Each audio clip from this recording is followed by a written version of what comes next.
To program speed dial numbers to appear on the screen of your phone, first select the Home hard key.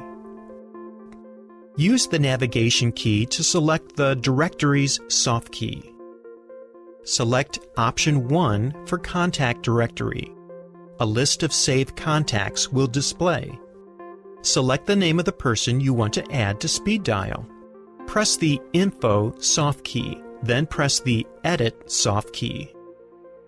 Scroll down until you see the Favorite Index option. Assign a number to this contact.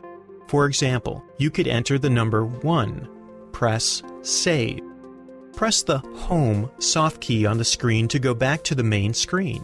Your speed dial contact should now appear on the screen of the phone.